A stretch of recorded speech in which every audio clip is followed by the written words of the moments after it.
بسم الله الرحمن الرحيم الحمد لله رب العالمين والصلاة والسلام على رسول الله إن شاء الله زاري من نايو يا نون الساكنة الناي تنوين هج أردتني هج هنا مالتنا النون الساكنة والتنوين يا نون الساكنة الناي تنوين هجوج.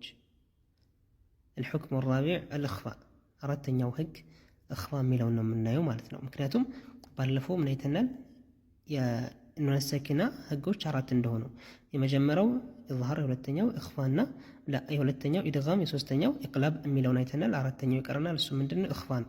ኢኽፋ ብሎ ማለት ቀጥተኛ ትርጉሙ ምንድነው? ትርጓሚው ቀጥተኛው ኢኽፋ ብሎ ማለት መደበቅ የሚለውን ነገር ይዘልናል ማለት ነው። አንድ ነገር ከደበቅነው ምን እንለዋለን? ነገር ኢኽፋ እንለዋለን ማለት ነው። የሚደበቀውን ነገር ኢኽፋ እንለዋለን ማለት ነው። እሺ الإخفاء ዑለሞች ደግሞ የሰጡት ማብራሪያ ምንድነው? هو النطق بحرف عندن حرف كو نطق مارجنو بعند حرف من ناجرنو مالتنو بصفة بين الإظهار والإدغام بإظهار قلت بمارجنا بإدغام مكاكل أرجنا يمنا وتأو فدل إظهارم سنرجو ملو بملو إدغام ملو بملو سندمرهم يمنا وتأو كال من يبال الإخفاء يبالان مالتنو من غير تشديد لازم سنرجع دمو يا منم ما تبقى من ناوت أو مالتنا مع بقاء الغنة نجرجن غنّا كمستثار مالتنا غنّا نستوعلم مالتنا ويسمى إخفاء مبالو نجر هون مترل إخفاء حقيقيا إخفاء حقيقي بمبال التوكل مالتنا لأنه لم يتقيد بحلق أو شفة كم فرق فدل وينم يجرر فدل تبلو منم قيد يوت أنا جرس له مالتنا بمنم سلا تجدب إخفاء حقيقيا بمبال التوكل مالتنا وله 15 حرفا لنزه لا إخفاء فدل لا إخفاء هج سنت فدلوش شالوت 15 فدلوش شالوت معناته كانوا نسكن بهالا وينم كتنوين بهالا ك15 فدل عنده كمتا نسكن وينم تنوينه إخفاء هنا معناته يدبقال غنى كمستذكر ندبقواለን እዚህ ጋር صاد ذال ثاء كاف جيم شين ቃፍ ሲን ዳል ጣዛና ፈናታና ዳድና ዛ እነዚህ ፊደሎች የኢኽፋ ፊደሎች በመባል ይታወቃሉ። ከኑን ሰኪና ወይንም ከተንዊን በኋላ አንዱን ካገኘን ኑን ሰኪናው ግልጽ አይሆንም፣ ተንዊኑም እንደዚሁ ግልጽ አይሆንም። ለምሳሌ እነዚህ ናቸው ፊደሎቹ እነዚህ የምናያቸው ከሰንጠረዡ ላይ ማለት ነው። አምሲለቱ ሊልኢኽፋ ይላል ማለት ነው።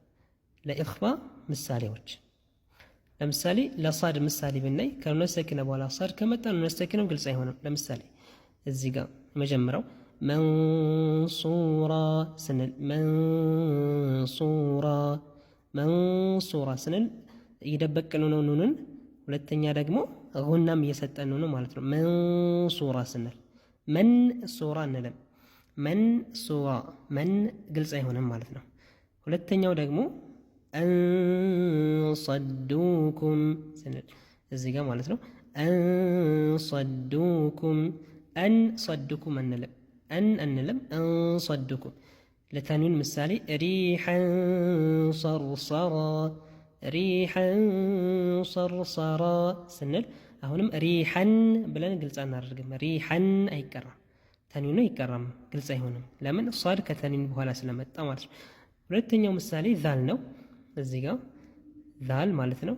ይሄ የምናየው ዛል ወአንዚርሁም ስንል እዚህ ጋር ኑነ ሰኪና መጥቷል። እዚህ ጋር ማለት ነው ኑነ ሰኪና መጥቷል። ሁለተኛ ማን ነው የመጣው? ከኑነ ሰኪና በኋላ ዛል መጥቷል ማለት ነው።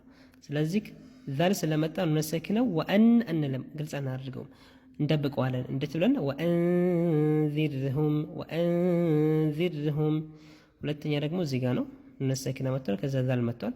አሁንም እነሰክነው ግልጽ አይሆንም። መን አንልም፣ መን ዘለዚ አንልም፣ መን ዘለዚ ነው የምንለው። መን ዘለዚ። ሁለተኛ በተንዊን ምሳሌ ስናይ ظሉን ذي 3 شعب لا ظሉን ذي 3 شعب ነው የምንለው። እዚህ ጋር ظሉን ذي እዚህ ጋር ከስራቴን ስለመጣ ማለት ነው። ظل ذي 3 شعب ظل أنلهم እንደዚሁ ሙሉ ሐርፎቹ ከኑን ሰኪና ወይንም ከተንዊኑ በኋላ ማንኛውም ሐርፍ ከመጣ ኑን ሰኪናው ወይንም ተንዊኑ አይቀራም ማለት ነው። ያ ማለት ምንድነው? እንደብቀዋለን ማለት ነው። በኢዝሃርና በኢድጋም መካከል አድርገን እንደብቀን እንቀረዋለን።